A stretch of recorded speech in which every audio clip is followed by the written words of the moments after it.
Меня зовут Даниил Беседин, я профессор социологии из Австралии. Меня очень интересует история номадов, полная еще неизведанного. Это программа «В поисках тайны», и я готов поделиться с вами своими удивительными открытиями. Образ кочевников как диких и отсталых людей, не знающих земледелия, постоянных поселений с неразвитой культурой и промышленностью, очень распространен среди обывателей, незнакомых с историей и культурой номадов.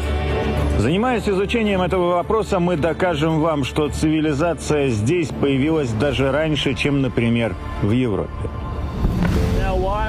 Почему меня так привлекает Казахстан? Я не знаю. Вероятно, это из-за его древней культуры. Понимаете, здесь произошло множество грандиозных событий, после которых в центре Евразии появилось 9-е по величине государство.